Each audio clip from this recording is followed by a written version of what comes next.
What's up, everybody? Welcome to Xbox Nation. We're a little bit short-handed today, but I brought back too much food, and we got Mooch here for all you Mooch maniacs. He's back this week after leaving me high and dry last week. It's a little bit difficult. Actually, you know what? The problem is, Mooch, is I'm used to like having you in the second chair or whatever when I do the show, so I'm always like bouncing the idea, and then you'll run with something and give me a little bit of a break from talking. So I actually kind of like that. You know what I mean? Like where some of the other people, no offense to anyone else that does the show, but like they'll just be like, they'll say something or like right on crap, and then like I have to go back to talking again. So it's well, that's what we were talking about off air a little bit. Is that it's interesting. Podcasts are a lot of fun. I think they're a really good way to let the audience hear your true feelings because they're hearing it live. Nothing's written down. Nothing's scripted. But a lot of people do podcasts, and what they don't realize is that it is hard to talk for over 10 minutes just you ranting. So you do want someone to take the baton and run with it, and I think, we do have good chemistry like that, so that works out really well for all the shows we're on together. Yeah, so, and then I'll be on your Crossfire podcast Friday as well. Friday night, 6 p.m. Yeah, I got kind of I know you did like a podcast like marathon. I got one too, like coming up. I'm actually you probably follow her too. She does like the Classy Gamer Girls. They asked me to go on there, I think on the 8th, and I'll be on there doing a little bit of stuff on them. Like, I'm very approachable. I've been on foods before. You know what I mean? I know people think that, I don't know, I'm something. I'm not sure, but I try to be as friendly and help out as much as possible. But yeah, man, that like YouTube in general has been very kind of hit or miss for me, as and I always tell people that when they're about to hop in. I told you that, Mooch, and you, Food. I told you that. I told Titanfall Princess that. She'll probably be here soon. People don't want to see you succeed. They want to hate. They want to try to bring you down. It's just always just something, So it's make sure that you just have fun with it. Like me, like people will troll and troll, but you know what I get a little bit lately? They're like, man, crap, I gotta admit, for all the shit we give you, you just keep going. You know what I mean? And I don't even worry about that stuff. You know what I mean? So it's interesting. The thing is that like it surprises me at how much people put thought into us. Like they're like, oh man, things must be hard for them, or there's people always attacking them. They notice that stuff more than I do because I'm over here at home eating a sandwich, playing Destiny, and I'm not worried about all the negativity or people that are out to get me. I seriously, I sleep like a baby. I don't worry about any of that shit. People are out to get you, Food. Look out, bro. Look out. I know. Like, dude, I got, like, it's so funny. Like, people can check out the comments just on the discussion section on the front of my channel, and this dude was, like, literally, you don't believe it, man. They're just, like, threatening you. Oh, man, I'm going to come up with you in this and that. You're lucky. I better not run into you. And I'm just like, yak, man. These haters, either they got to shit or get off the pot because I'm tired of hearing it. I've heard it for years now. You know what I mean? It's like, dude, do something. Or stop boring me with your bullshit, you know what I mean? And then they quick and turn it to, oh, you're a fat ass or whatever, blah, blah, blah. I know. You know what I mean? Like, come on. Like, seriously, man. What? You know what I mean? But just to get on topic, I just like, I like shooting a little bit of a riff there before, like, people start tuning in. But the name of this is the resolution war between Xbox One and PS4 is finally over. That doesn't mean Xbox One's doing all 1080p. What I mean by that is, the PS4 has so many non-1080p games that you can't even mention, there's no war. There's no point in talking about it anymore. It'd be like, as Xbox guys, it'd be like us trying to say Xbox Live never has issues. Obviously, there's been issues, so we can't say that. It might be a little bit better, as far as, like, how it holds up. The PS4 might have more 1080p games, but it's not a fucking 1080p machine, and the Xbox One isn't a piece of crap. You know what I'm saying? So it's like, at this point, we can't talk up the resolution. We can't hype it up because there's so many games on PS4 that aren't 1080p. And the newest one just being a little indie puzzle game called The Witness. This game, 900p, apparently gets people motion sickness and has some bugs and stuff, but hey, IGN 10 out of 10 by them, right? That's right. 10 out of 10. And 10 out of 10. I gave the reviewer just a nod and said, listen, I watched your review, and I said it's very difficult for me to sit here and think that this kind of a puzzle platform game could receive a 10 out of 10. There must be something wrong with it. It doesn't have any kind of critical acclaim to it. There's no real beauty to it. It's okay looking, but it's nothing. I mean, it looks to the scale of, doesn't even have the gigantic. Gigantic is coming out for Xbox. It kind of has that art style. And I thought it was funny. She writes me back and she says, well, she goes, you keep saying bias in PlayStation. She goes, I didn't review it on PlayStation. She's like, I reviewed it on PC. Yeah. And I said, that's part of the problem. You didn't say that in the review. And when you look at it underneath, when it says reviewed by in her name, it says PlayStation 4 PC. So, you know, people in this country, we read left to right, okay? Yeah. So you see PlayStation, you know, until they take over. Until Right. they take over, and then then we'll be reading the other way. But, like, literally, I told her, I said, people are under the impression that it's a Sony it's a Sony game. Everyone knows it's a Sony console exclusive for now. Who knows? We'll find out if that's actually true. And she goes, well, you know, I didn't feel like I needed to say which platform I reviewed it on. And I said, but you really do, because you take the time to bash. Like they ran with today. You know, they did the Xbox One and I'm not going to get into it because you're going to do it later. The Xbox One and PC performance evaluation on Tomb Raider. And I'm like, everyone's so fast to say what's better here and there, but with PlayStation, it's hush hush. You know, it's nerve-wracking, to be honest with you, and you really can't win, because what are you doing? All you're doing is pointing the finger, and they point it back at you. It's really difficult to get any kind of support. And then, of course, the ponies chime in on Twitter, and then it turns into a different conversation. It is. They start, oh, you're this and that and the other thing. You know, I know how it is. It's like it's completely ridiculous. But it's like, this was interesting, right? Because I had forgot all about this game. If you guys don't know this game, The Witness, it's an indie game from this Jonathan Blow guy. I got an argument with this guy, and it made news after the Xbox One launch, because this guy said that there was no such thing as cloud computing. He said that Microsoft's servers on Xbox Live were virtual servers. They weren't real servers, blah, blah, blah. That cloud computing wasn't real. You couldn't use it like that. So I linked him articles and stuff like that, and eventually he blocked me on Twitter.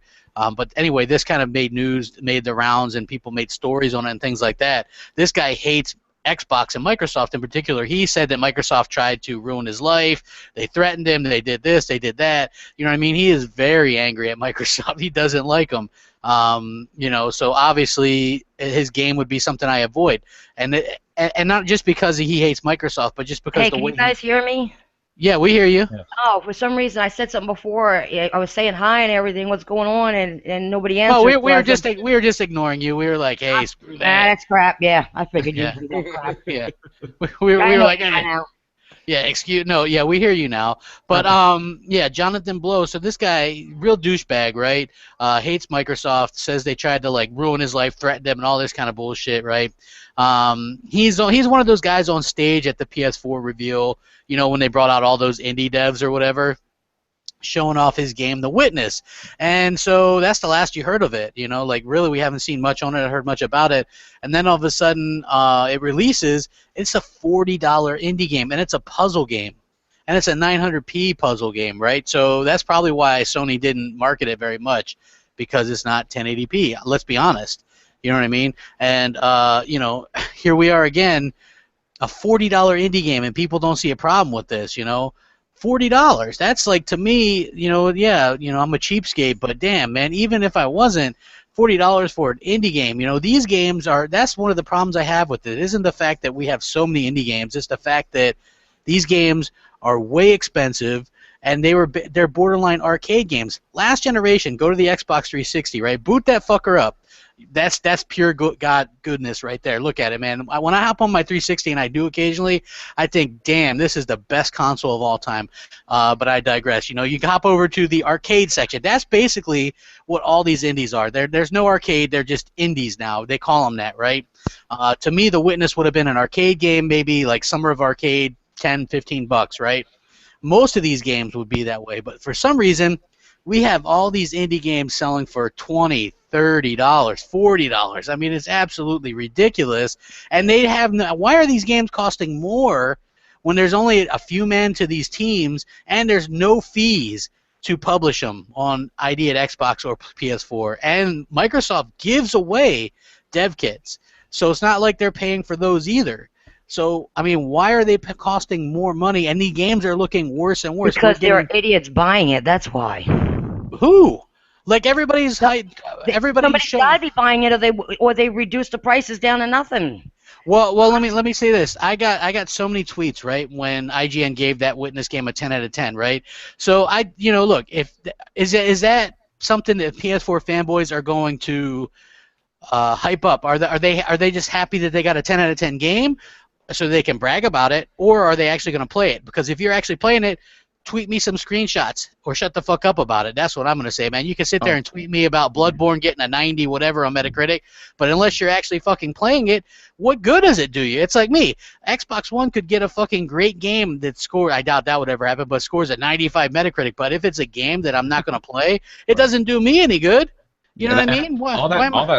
All that sounds incredibly shady. I mean, to think that that game gets a 10 out of 10, and just like Mooch was saying earlier, like you would have to be able to find something wrong with it. I mean, it can't be perfect, and it's in the puzzle genre, I would assume. And the thing is that I could think of other games where, yes, I've occasionally played puzzle games to waste time, kill time here and there, but there's no way that this is literally the godsend of puzzle games, and it's done by an indie developer. On top of that, it being $40. On top of that, people are getting sick. On top of that, it's being held exclusive to one console, as far as consoles goes, excluding PC. Right. But the thing is that you wouldn't be able, could you not find a flaw with that? I would immediately assume that this person is overlooking many things when there's already many complaints about this game with it moving forward. And to mention what you were talking about earlier about the indie games, I mean, I agree with you. There is an oversaturation of indie games out right now, and there's way too many to choose from.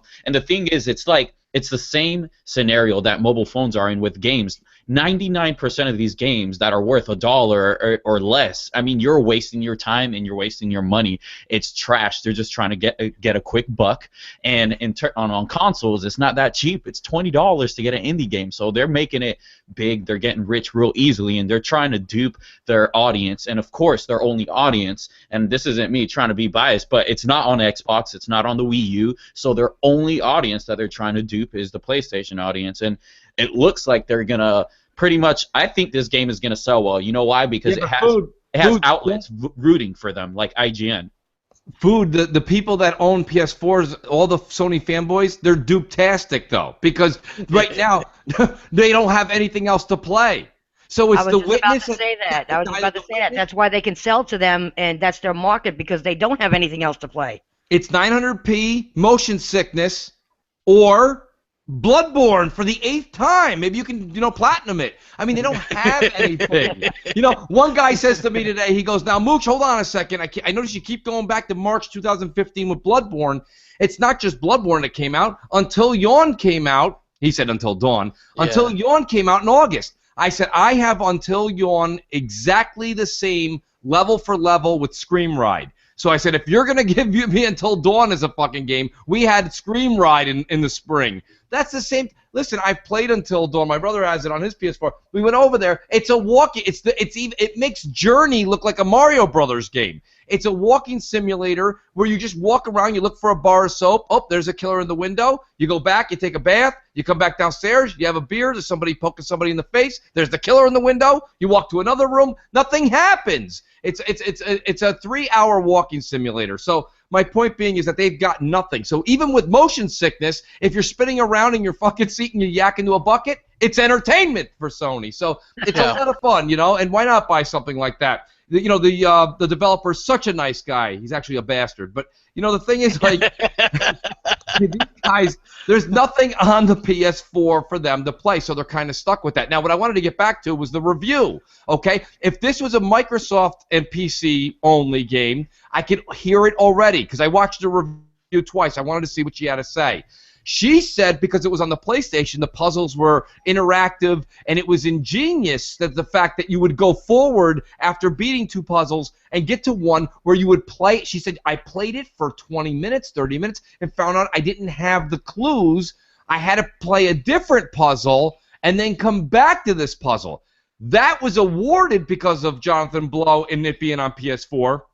If it was on Xbox, it would have said something along the fact of, I wasted 35 minutes of my hard-earned time to only find out I had to go all the way back to the beginning, and one of the cons would have been useless use of puzzles, confusing, 8 out of 10.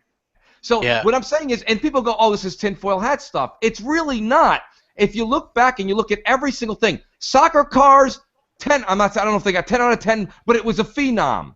Yeah. iDarb, piece of shit, 5 out of 10. One's kicking a soccer ball. One's kicking a soccer ball.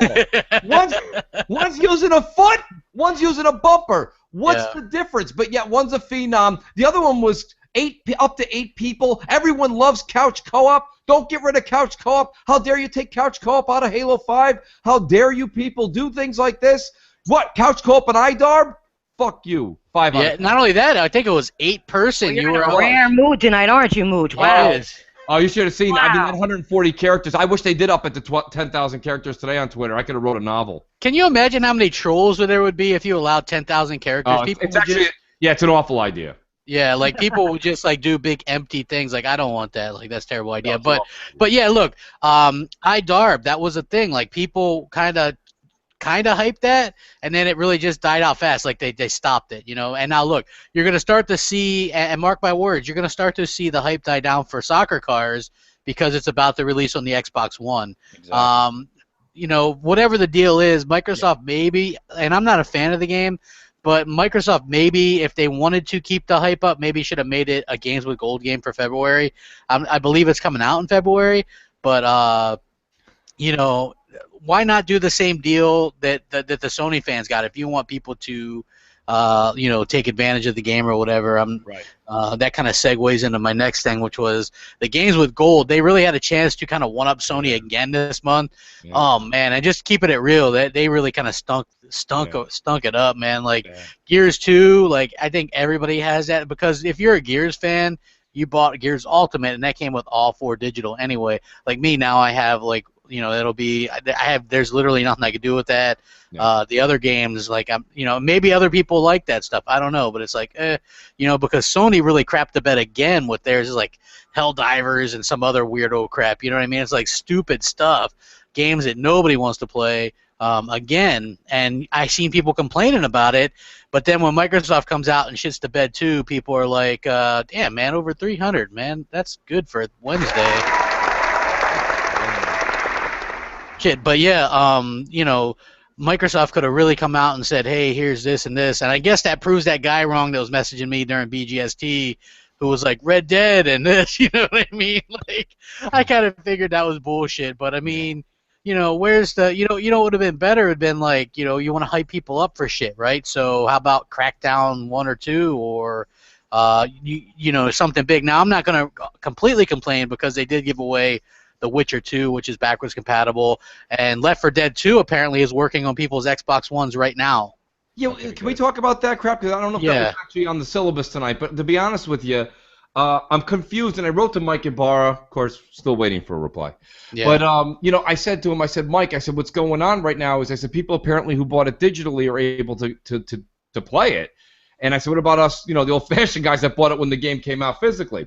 So I didn't get an answer back, but here's what I'm wondering, because now what you got people doing on Xbox, since they found this out in the past 24 to 48 hours, everyone's popping every 360 game they got in or digitally and trying to access it, and they're seeing that it's either going to get queued or it's at least showing up and they're ready to install. They found this out with, someone saw something with Black Ops, we knew, Left 4 Dead 2, and now the latest one, which is unconfirmed, this is unconfirmed, people, so don't run with it, is Modern Warfare 3. Yeah. So, I mean, I'm seeing all this go on, and all I would like is literally just something from Microsoft saying, please be patient, we're working on it, but yes, this is on the way. Or, you people are crazy, leave us alone. Like, it doesn't matter, just one of the way.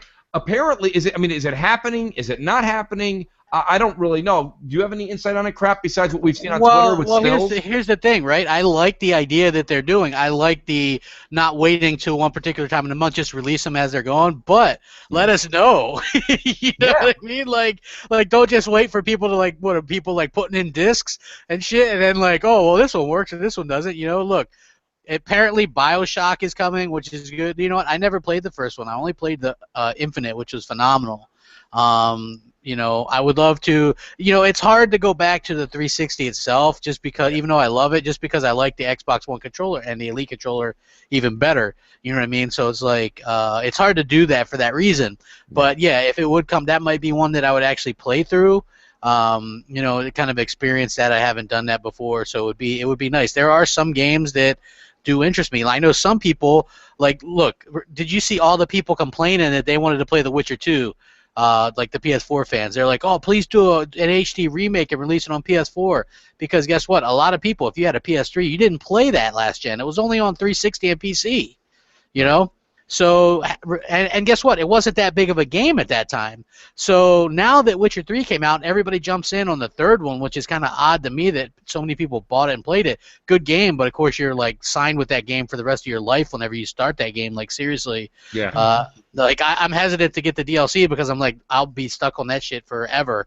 Yeah, You know The what I mean? Witcher's actually, I added The Witcher into my will. So. Yeah, it's So like, that's was part. Man. please finish it, son. that's my dying wish. Yes. So yeah, but The Witcher 2, in my opinion, is really good because it's a really deep RPG, but it's not as long, it's not as open world. Like, I'm kind of weird that I like slightly open world games, but I don't like those really open world games. You know what I mean? Like, I like games where it's like point A to point B, but yeah, you can kind of maybe go off around a little bit, you know what I mean? Yeah. Like, I kind of like those games. So Witcher 2 for me was absolutely fantastic, and you know, so they gave people that for free, and I'm digging on that. I think that the way that they're doing the backwards compatibility is nice. I like that. You know, but I do think that the PSN Plus and Games with Gold for February both stink, like, completely. Ugh. Yeah. And you know what? Again, mark this down, because it's, again, Crap and Mooch and everybody's agreeing that the Games with Gold, Microsoft's product for February, is lackluster as well. I mean, how many times could you give away Gears of War? I mean, and the thing is that, like, I'm that kind of person that's like, man, don't complain. It's a free game. Yeah. But like 7 times, you can't give me the same game 7 times. I can't play it and beat it 7 times and still be excited about it. Yeah. So it is very lackluster, man. It's like watching paint dry on the wall. I mean, hopefully they do something with, like, other exclusives that they had back then. Like, I want to see Blue Dragon get some backwards compatibility. Go ahead, Booch. No, I wanted to chime in and agree with you, Food, because to be honest with you, I saw Hand of Fate. I said, you got to be kidding me, right? And then I see the other one. What is the other one there? Styx. Styx. Yeah. And don't get me wrong. I remember when the consoles first came out. Some of the indie games, thanks to the media, were the only thing that we really had, because they were working on the AAAs on both consoles in the very, very beginning. And Styx was one of the early ones that had come out, if I remember right. And, you know, this really, you know, I'm just going to say this. This was really a month I thought we were going to see the cleats come out and Microsoft step on their throat a little bit. And they really let me down on that. Look, Food, the only thing is I agree with you, and you have a good attitude. You know, you've always said that. You've always said, you know, don't look a gift horse in the mouth and this and that. But don't forget something. I've been on podcasts defending Microsoft about them asking for $50, $60 a year for Xbox Live, and I say, don't forget, not only you're getting a great service, but you're also getting the free games. And I'm not going to lie to you, I can't remember. I swear on everything holy, I cannot remember the last time I downloaded one of the free games. I don't. I'm not going to take them just to say, look at my library. Like, I don't want Thief. You know, I don't want Styx. You know, I didn't want, you know, I don't want to. I mean, if I'm playing cards, I've already asked Mike to borrow this 100 times. I don't even want that poker game that came out. I want Full House Poker with the amazing avatar system we have right now. I had so much fun on 360 playing that. It was literally like being at a card table with people you knew, drinking, playing cards. Some random person come in, and literally it's like being at a casino. Degenerates sitting there, drunk as shit, playing cards. It was funny. It was as close to being at a casino as you can get. Give me that stuff. Don't give me this crap. And, you know, I've always said this. I'm not asking for AAAs, big time, big money. How about Trials Fusion? The AA stuff. Geometry Wars, man. Anything would be better than what we're getting now. I mean, it's been bad for a while. It's been bad for a long while now. It is. It really is. It really is. And they really need to do something about that. I mean, they promise good games, and, you know, and like you guys even said, I think Food said it. You can't give the same one away over and over again like every other month or every 2 months. That's ridiculous. Yeah. The only reason why I could see they're doing that is maybe they think, for maybe new people that came in, they want to offer it to them. But you can't slight the people who have been with you for years either. Right. Yeah. Right. You know what? I agree. And here's the thing: they've released Gears. Oh, you 3. agreed with me, crap! Oh my Yeah. God. Yeah, don't get the vapors. You know, well, here's the thing: they released Gears 3 already. They released Judgment already. Now Gears 2 and Gears 1. This is the last one, so they can't release another Gears on Games with Gold. The thing about it is, it's a little bit disappointing. It's always like the last couple months, the games with Gold on 360 were backwards compatible, so they were kind of a surprise. But what this situation is, that's a shitty game because everybody has it. I mean, that game sold like 7-8 million or whatever it is. Mm-hmm. So I don't think it's something that everybody's really cares about at this point. It's not a big, even as far as saying okay, it's going to be a backwards compatible game, so it's an extra game. I don't think that's something a lot of people are going to really care about.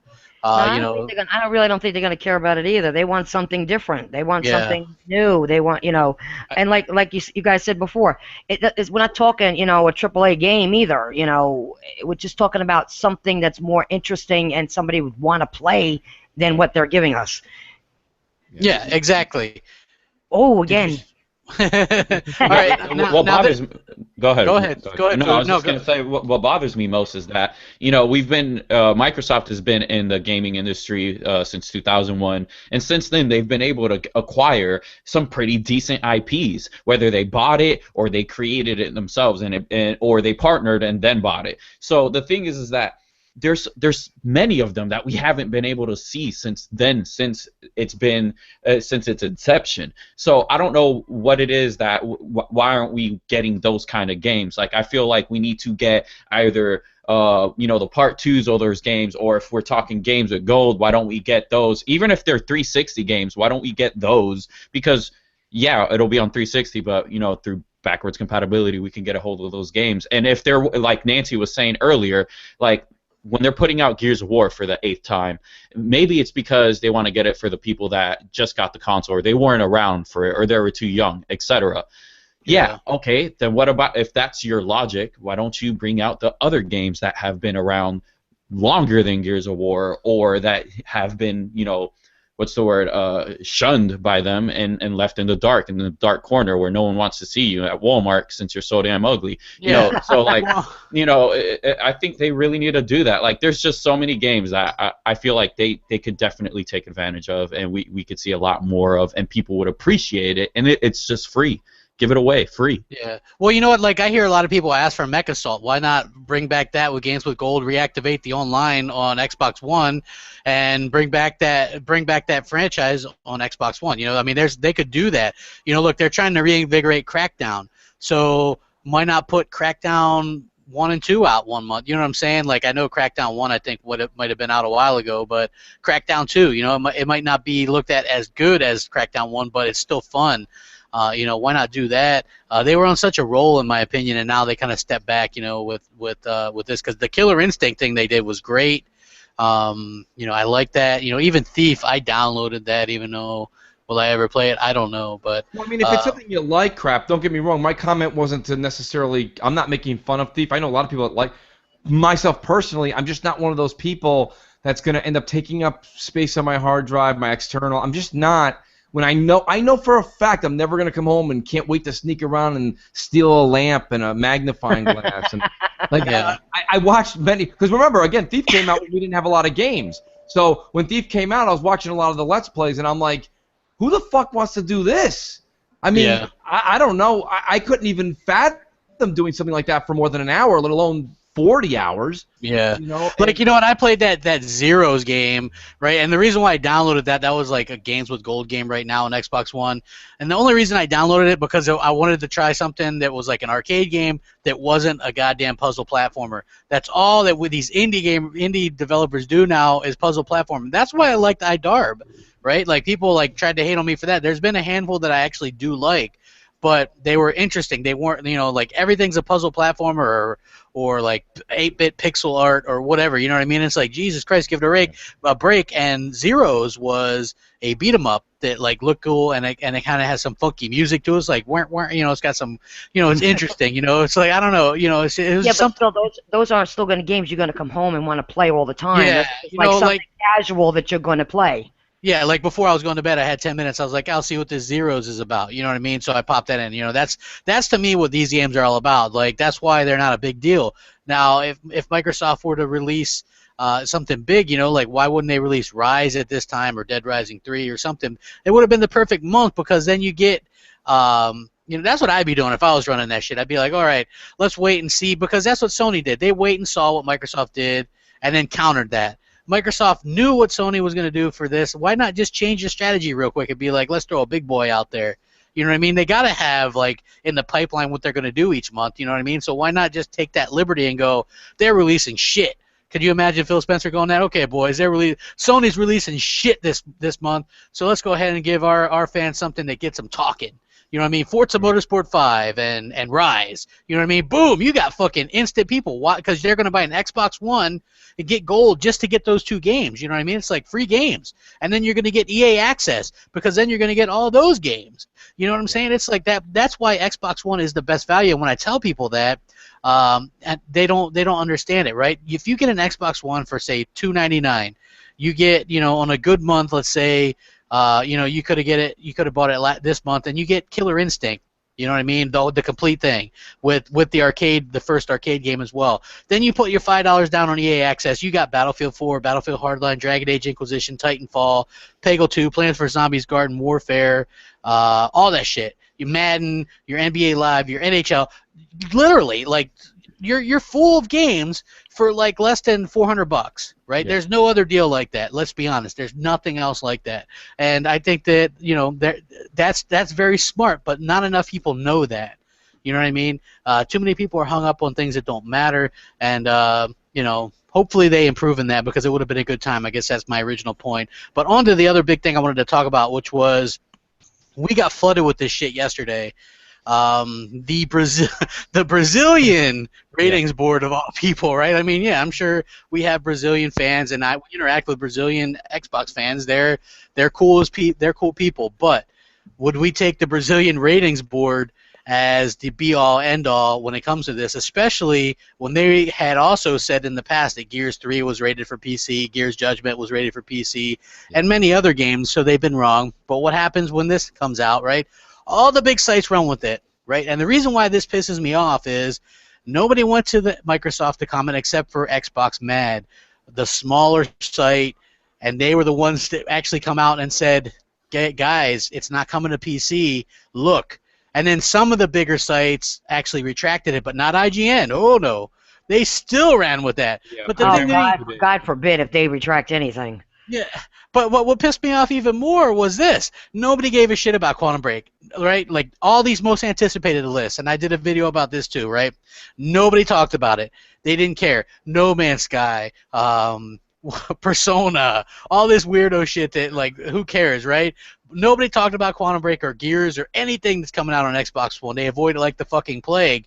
But then, when apparently it looks like Quantum Break might come, hallelujah, everybody's gonna buy this game, right? Like, it's suddenly fucking fantastic and joyous day, and everybody's happy, and we're getting trolled, and people are like, "There's no Xbox. What's the reason to buy this?" Blah blah blah. And then to top it off, the top news story on N4G today was like, Street Fighter V.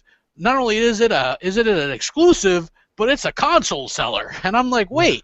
Were people just saying that once it's on PC, it's not a fucking exclusive? Like, I've never thought that way, because I look at them as two different things. That's multi-platform, man. Yeah, you know, like I'm looking at it. Well, I look at it as two different things. Like, PC and consoles are two different things in my opinion, because there's no real way to gauge how many people that on PC that game on PC. It's easy to go, well, there's such and such amount of PCs in the world, but how many of those people? Like, I have a PC. I just had one built.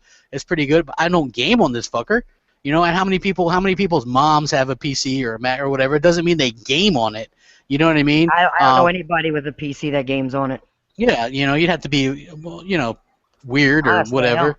I don't know. You know, I don't know what goes through people's minds, but The media crap has turned into a rumor mill. It's not, the media used to be news. It used to be, well, where did you hear that? And you'd be like, oh, NBC Nightly News. It's not just the gaming media. It's the news in general. The news is just like somebody whispered into somebody's ear with maybe a halfway credible source, and then they run with it. They, you know, back in the day, used to say they print it. Now they just tweet it. Or, you know, whatever. But, like, my point being is just that, like, the news is no longer the news. It shouldn't be called the news. It should just be called the rumor.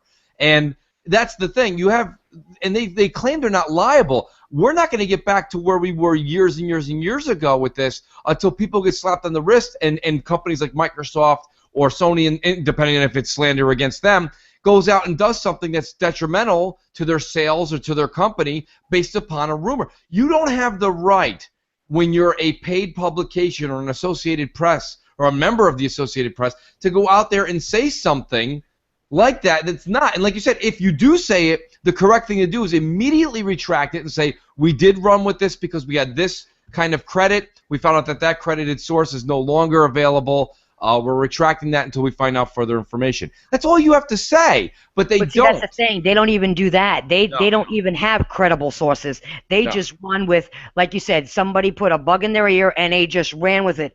They don't do reporting like they used to do years ago. You had to have your facts. If you worked for a newspaper, you better bring in your facts, your sources, and everything else to the editor-in-chief before you can publish that story. And that's the problem with it nowadays. It's like me and Mooch has talked about, like, I want to say maybe even 7 months ago, me and Mooch talked about the problem is with the journalism that's going on today is that they were all kids not that long ago, and then they grew up and they were all PlayStation fans. Now, they don't need to go to an editor. Anybody with a phone or a laptop or a tablet and a Twitter account, a Tumblr, Reddit account, they all think they're all journalists. They think they are the news, and the people that follow them, they take what they say as fact. Their word is the truth. So it is running on just rumors, and the only reason it's doing that is because people are just hoping that they are right, because we are a species that loves to say I told you so, or I said that first, and that's what they're going off of. Everybody loves to brag. Even Crap says I love to brag, and you know, before I met Crap, I was always like, no, I don't like to brag,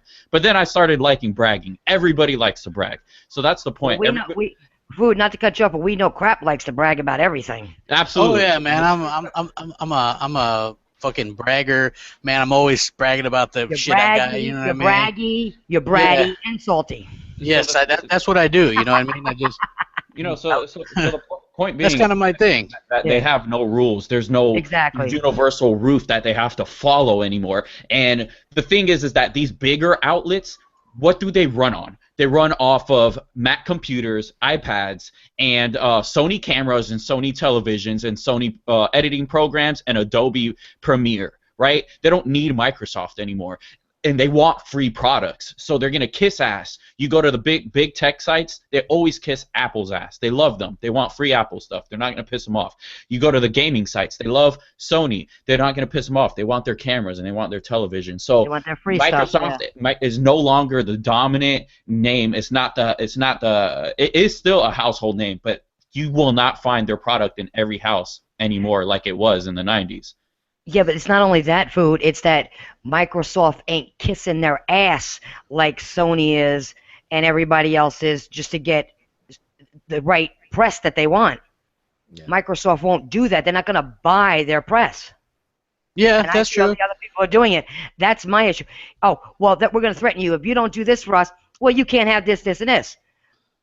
Well, let me say this much, right? Like, a lot of people will question when I mention there's like a bit of some of that going on in the media, and Mooch has mentioned this too. If you look at IGN said, it's all Sony Bravia TVs. Yeah. You know what I mean? It's pretty clear. In fact, you know what? I was looking at. So you're agreeing with what I'm saying, though, that it's like it's a trade-off. You do this for me, you can use, we'll give you products, or we'll let you test our products, we'll let you do this, that, and that. We'll, show them off for us, advertise it. Now they get free advertising with the stuff, as well as them boosting up their products. Yeah, well, if you look at what's on TV now, it's like TMZ related, right? Like, everybody likes that shit, the drama. Right.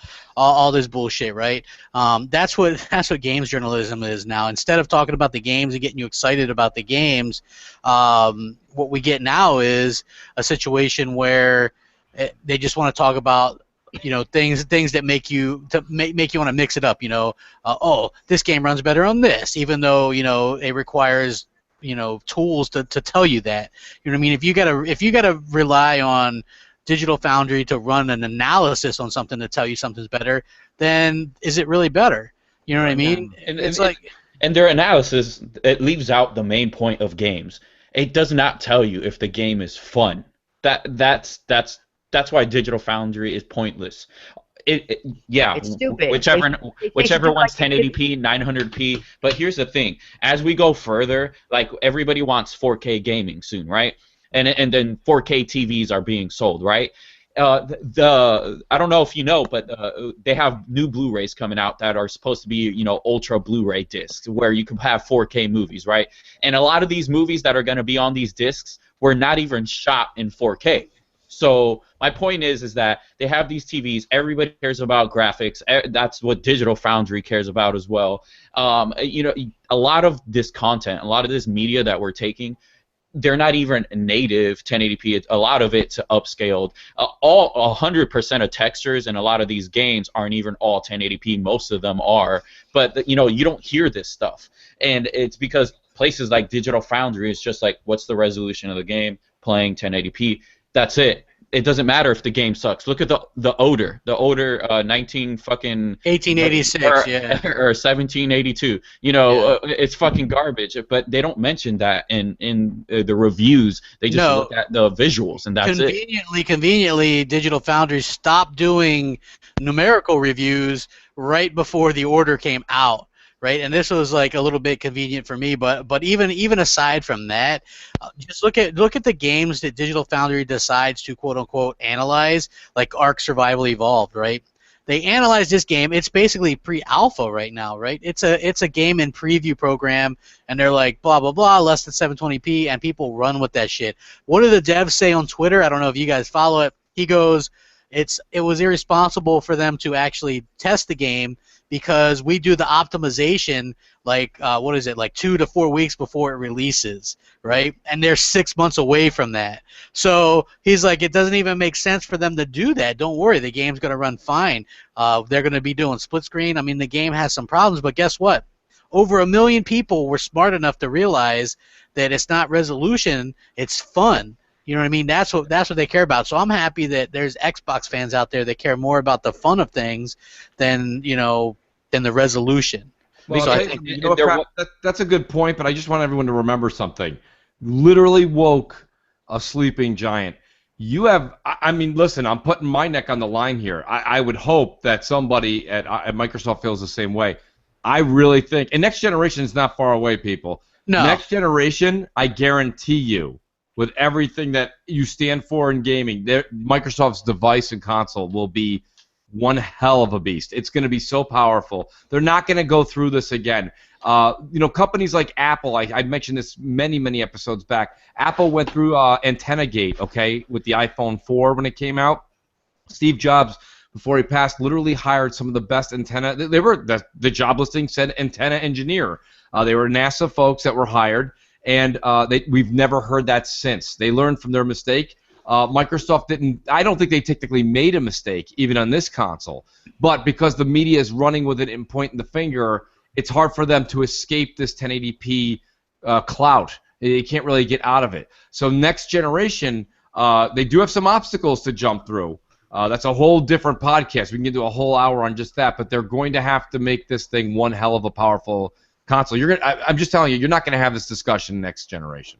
Yeah, I think Digital Foundry reminds me of like a child with a gun. He should not be armed, and he has this a arsenal that he should not have, and that's that's how I view Digital Foundry. They have all this equipment to be ready. The second, I feel like they have an alarm, or at least they have like a group text that the second an Xbox exclusive comes out, or a game that's only available on Xbox, even if it's timed, that they feel like they need to rush and test those games out for resolution because they're not going to test the fun. And I feel like that's exactly what they were trying to do with Ark. They wanted to tarnish it because they want to remind you that this game is not fun because it's not beautiful and there's a lot of screen tearing going on. They want you to go play soccer cars and wait another 18 years and watch your son go to college while you wait for The Last Guardian.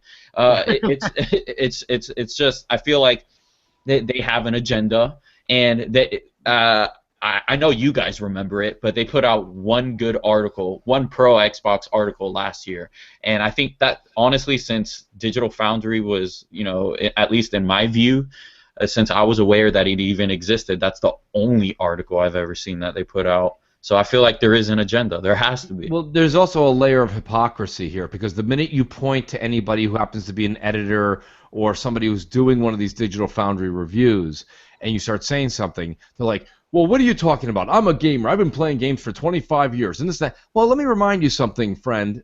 If you've been playing if you've been playing games for 25, 30 years, do you remember the Mega Mans, the Ghosts and Goblins, the fucking Bionic Commandos, the glitching, the screen tearing, the stopping in the middle of playing for 4 hours straight because you have to take the cartridge out and blow on it again because it didn't fucking work, and you got to start from the very beginning? Listen, if you're one of the people that grew up and understood that, and that's who you say you are, then why the hell, even when you go back and watch the Digital Foundry's report, their first report video that they did on Tomb Raider, Rise of the Tomb Raider, the Xbox one when it came out back in November, they had a couple of instances where they said literally, very nice looking game, but here's the issues. Go fuck yourself. You're talking about a couple of grains of sand that maybe didn't come in, or they showed one leaf way out in the distance. Way out in the distance, they showed a leaf that popped in. A leaf! A fucking leaf. Who the hell's paying attention to that leaf? I didn't even see it until they froze it, highlighted it in red, and zoomed in, and then they rewound it, and they showed Lara walking, and then, boom, the leaf popped up. I'm like, bro, I'm playing this game. I don't see any of this stuff. Nobody notices this as you're paying attention to fighting 8 dudes, and you're looking for ammo, and you're fucking grabbing a can and crafting something to throw a bomb. Who the fuck is like, oh, fuck, shut this game off. Shut it off. The fucking leaf popped in again. The leaf popped in. Holy shit. I mean, like, who says stuff like this? But meanwhile, they're gamers, right, guys? So I'm supposed to take their credit because they're gamers. Wait a minute. I did notice that leaf. Let me stop.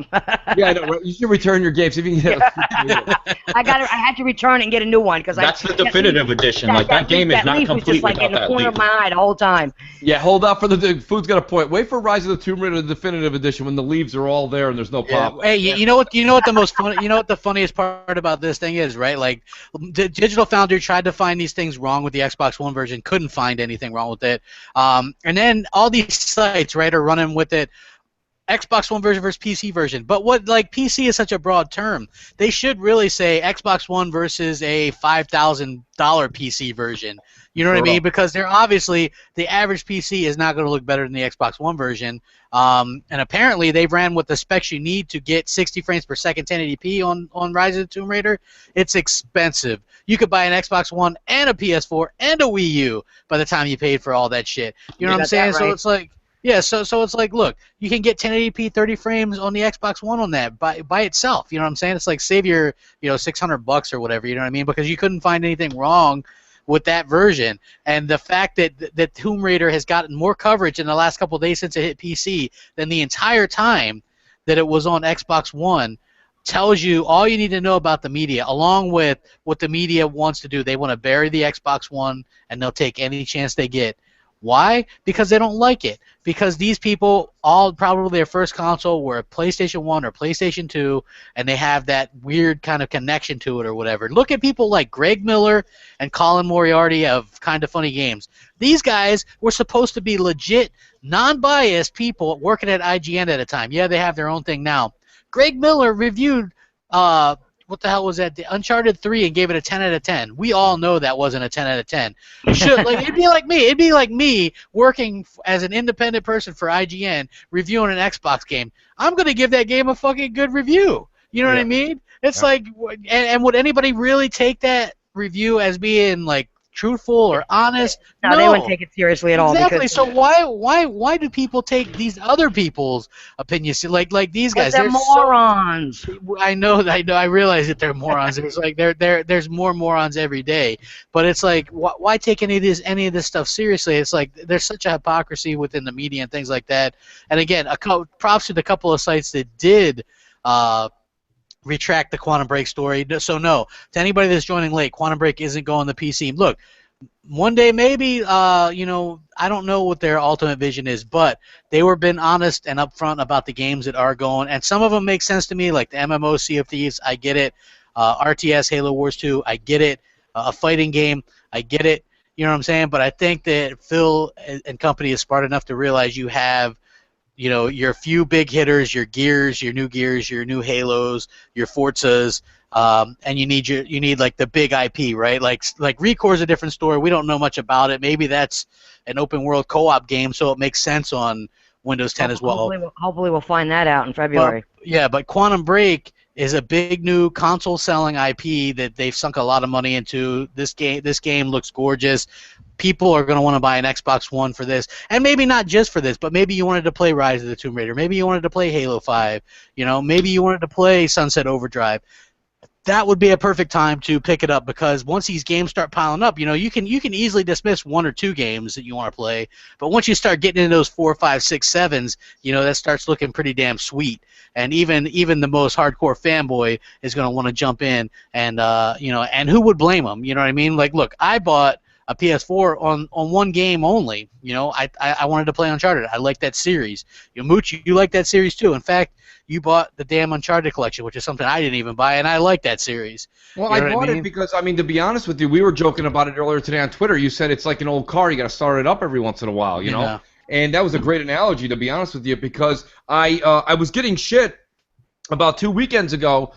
Family wanted to watch a movie, and I said, all right, let's watch the Blu-ray. And even my wife said it. She's like, you're turning on the PlayStation? And I'm like, well, yeah. I'm like, I want to actually make sure the thing doesn't just, like, conk out and die. I'm like, I'm not playing on it. So we put the Blu-ray in, and of course I found out that the controller has to stay on the entire time, or you can actually go in. Worrywart helped me out. Shout out to Worrywart. He says, well, you go into the settings and you can set it to conk out on its own. But like, there's no timer on it. If you just put a Blu-ray into the PlayStation 4 and play a movie, in 2 hours the movie's done, and so's the DualShock 4. So all right. So I'm like, okay, great. Yeah. So like, I have to use it for either a movie. I got the Uncharted collection because I am an Uncharted fan, but I'm having a hard time literally saying, okay, there's all these great new games coming out. I still have, I've beaten Halo through twice, but like, I still would rather play Halo or Rainbow Six or Destiny. I'd rather play those games over an Uncharted collection. Something we beat, 10 years ago or 8 years ago, 7 years ago? Like, I don't really care about that so much. So what do you do with the PlayStation 4? I mean, what are these people doing? They're playing multi-plats, and that's fine. You want to play a multi-plat? I just told you I'm playing Destiny and Rainbow Six. That's fine. But you can't tell me it's a better system because you're playing the same game I'm playing on Xbox. I'm telling you that Xbox is better because of the exclusives. I mean, I don't understand what. Yeah, because they also have more replay value than any of theirs. Absolutely. Well, absolutely. That's exactly it. Pretty much every game except for Tomb Raider that's come out has a multiplayer game built into the exclusive on Microsoft, because we just are known. Forget Shooter Box. We're known as the online system. Like, everybody knows we are always online. The whole thing is connected. Even if you're not playing a game, I still talk to friends that are on TV, whatever. I can still see that they're on there. We still bullshit all night through smart glass or on the console. It's like, it's a very live, social, active event. This isn't just gaming back in 1980 where you were facing a wall with your console and your TV and the lights were off. It's not like that anymore. Now you're actually just living your life, watching TV. Friends can interact, and once Cortana gets into play, this is really going to expand. Like, once you can start setting appointments, say, oh, you know what, Cortana, hit up CrapGamer at 8:30. Send them an invite for Battlefront or Halo, and that now it becomes a complete, like, I don't know what the system I'm trying to say is, but it's almost like your own secretary, and the fact that, like, you have appointments that you can set up through gaming, through technology, and still live your life. You can still watch TV. The only thing you got to do, Mooch, when you set that appointment up is you got to have her remind you an hour before so you don't forget. The thing is that like they're always on the forefront of not just technology, but they always want to find out what you want before you even know it. And on top of that, even if they can't think of that, they let you write into them on the console and tell them what you like or what you didn't like about the console, and they take your word seriously and they grow off of that. And that's what I think stuff like Cortana having Windows 10, doing the new UI, being able to not need Connect or not even need to use it because now they're going to let you use your microphone that you have on your remote. You know, they take this and they try to grow. And you say they know us as the console that is online, the online console, not the shooter box anymore. And I believe that's true because this console is pretty much becoming. I feel like this console is becoming the second coming of PC. And no, I'm not talking about the graphics or power or anything like that before PC people try to DDoS me and try to kill me or something. But I think it's literally becoming the second coming of PC because it's being able to do things that we've never thought we needed. That's how PCs were. Like, PCs were introduced to make our lives easier, make us more productive, right? And we didn't know we needed it. We didn't know that we wanted it. But once we bought one, we're like, this is fucking great. I could go online and talk shit about someone and not get my ass kicked. So, like, now, you know, Xbox is like, you know, you didn't know that you wanted to be like, hey, Cortana, find me a good comic book movie. And then it pulls up, The Dark Knight and the Avengers and so forth. So my point is that they're always on the forefront of technology, and they're providing us with these services. And it is the online console because it's the Internet of Things. And I see commercials for Amazon's personal assistant in your house, Alexa. You know, I think that's where Xbox is gonna go. I'm not saying it's gonna veer off of gaming. I just mean like, it's going to be like a supercomputer. Since it's connected to the cloud, it's going to be a personal assistant, as you said. So congrats to you, because I thought I was the only person that realized that's essentially happening right now, and we will be getting a personal assistant here shortly. Yeah, I mean that's a game changer. Go ahead, Crap. Sorry. I was just gonna say, like, the Cortana thing is cool because I know that, I know that for a fact that, like, it's interesting. Like, the whole Windows 10 thing. Like, I didn't have Windows 10 till just now. I got my computer built and everything. I'm using it now, so the videos that I do look better. The audio sounds better. But it's interesting because I have a Windows Phone, Windows 10, and an Xbox One. So literally, when I get one alert on my as I'm here on my computer, I get alerts on my everywhere. Yeah, like, and I have like Cortana here. It's like I can see like that's going to be amazing when Xbox One gets the actual Cortana personal assistant, because it is actually really cool and it's very streamlined and mainline. I like how it works. It's very convenient. You know what I really liked, which I just noticed for the first time today on the Xbox One Dash, was I checked the feed, and Xbox actually has their own little announcements. Like Smite had an announcement, like they're doing double XP. I like that. It's like so, it's so much better today than it was just weeks ago. You know what I mean? And that's one of the things that I'm really excited about. What were you going to say, Mooch, about the personal assistant? Well, I mean, it's a game changer, and that's the thing. You just said it yourself. It's evolving. It's ever evolving. Every month something changes. And don't get me wrong, there's a few months where they're nifty little things, and you're like, that's cool. But that's even enough to get you through the 30 days. And then usually within 30 days, there's a mind-blowing event. Mike Ibarra has already promised two. There's two more announcements that they have that are on the scale, he said. It's on the scale of backwards compatibility, which is really cool. I think we're on the threshold right now of forget the list, because they're not doing the list monthly anymore, but we're on the threshold of getting games like Left 4 Dead. We're on the threshold of getting all the Black Ops and a lot of the Call of Duties in. And these other games are all going to start rolling in. It takes time, people. It takes time. There's a lot of hands that have to be shaked and a lot of contracts that have to be signed, publishing rights. This isn't just as easy as just flip a switch and put them on the Xbox One. So give them a little bit more time. I think they should have maybe been a little more vocal with how much time they needed. But I think you're going to start seeing everything kind of all flow to fruition soon. But my point being with the Cortana, if that really does everything that we saw in that demo, that stage demo, I don't remember when they actually showed it. I think it was just after Gamescom.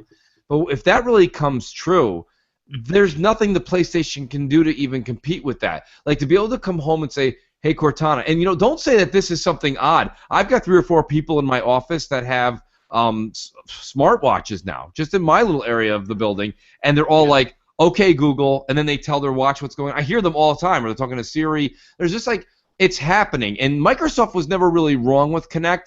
They just didn't advertise it right. And, of course, the gaming media and their little puppet masters, their puppet mastery, they just completely put the kibosh on it for all of us. So thanks again, media. You did it again. So far you've killed Kinect, and you've made the indie the new AAA. So what a wonderful generation. Well, that's what I was saying when it comes to media with them, with Microsoft though.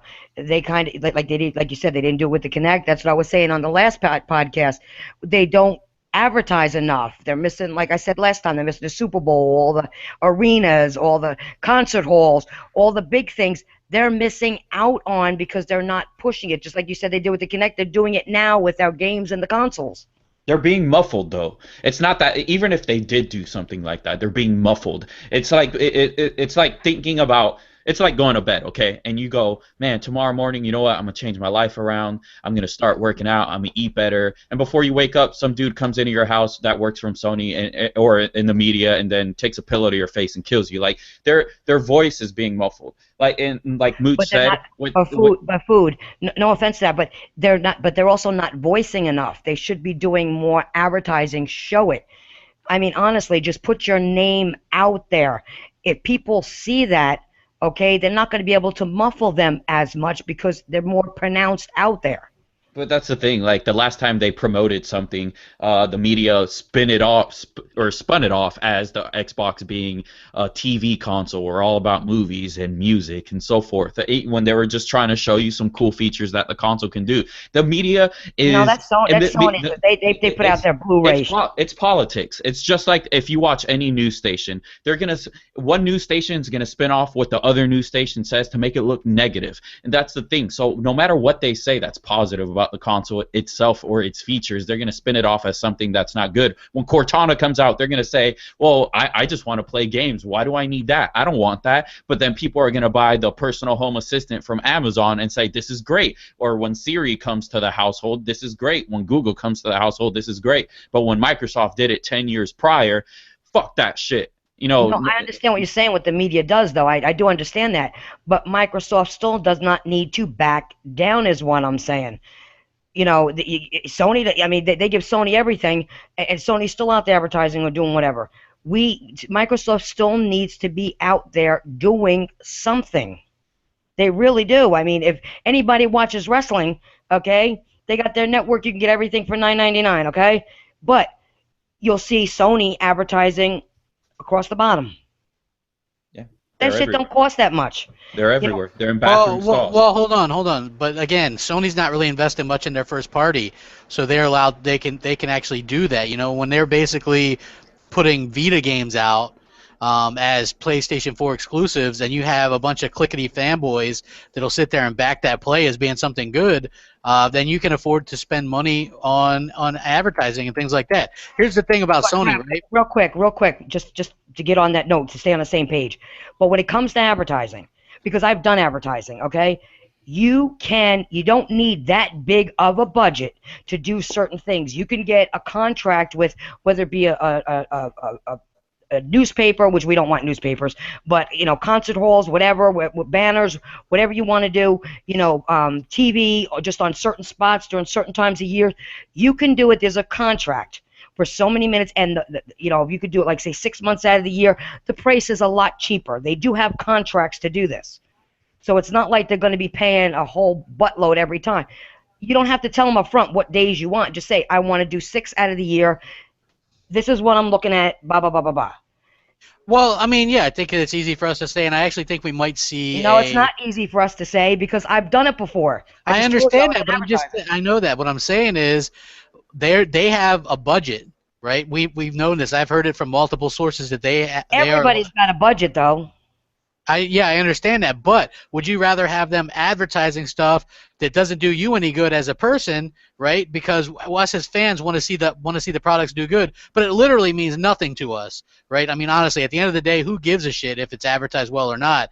If the games are good, that's what I care about. You know what I mean? Let them work out what's best for them. They're the people that have to deal with it. They're the ones that are doing the books. Well, then everybody should stop complaining about the sales and why we don't do good and why games. Agreed. Because that was one of the conversations on this podcast and several other podcasts for months. weeks for like 2 and 3 weeks at a shot. Agreed, but that's what we do, though. I mean, we talk about that because it's compelling to talk about, and people like talking about it. But at the end of the day, Microsoft, and they're going to have their earnings at meeting, I believe, tomorrow. We're going to find out, and I believe that they're going to be, they're going to be way ahead of what people think and what they're projected. And so you might actually see, you might actually see them start to advertise a little bit more. I think this past quarter was them saving up, penny pinching as much as possible to get as much of a, they need something. They need the Xbox division to show something, I believe, and I believe it was a very important 4 months. Let's just say that, so they had to penny pinch as much as possible. Luckily, they came at, they had the biggest selling November that any Xbox has ever had. Halo 4, 450 million in the first couple days or week or whatever it was. So they're going to have a lot of this stuff, and not only that, but the Surface sales get counted in the services, the Windows 10 stuff. They're going to have a huge amount of income and profit, and hopefully that's going to open them up to being able to advertise a little bit more. I'm excited to see what they have. We're going to see February 25th. They're going to do a event, so hopefully we're going to see a lot of what's going on. What's going on as far as the future holds for Xbox One in the spring. They were teasing the Gears 4 beta. It's going to be early spring and things like that. So, I'm very excited for it. On the other hand, Sony. You remember how all these Sony fanboys were like, Microsoft's going to spin off the Xbox division, all this kind of bullshit, right? Yep. Turns out Sony were the ones that were getting ready to kind of spin off the PlayStation division. In case you guys missed the news, they basically spun off the PlayStation division.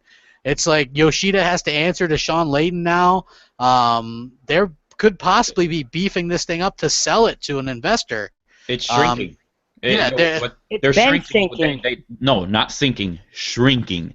They're taking the Japanese division and the European division and the American division and pretty much putting it all under one roof here in America. And what they're going to do is fire people that do the same damn job, and then have like Crap said, Yoshida's going to be answering to Sean Lane, and some stuff is going to change here and there. But the funny thing that I took from all this, like, yes, there's positives like saving money and so forth. It's a smart business move. I'll give them that, because we're in America, and America moves the world. And I'm not one of those people that are like pro-America, but I just know America moves the world. Everybody watches what we do. You are pro-America, food. You're here.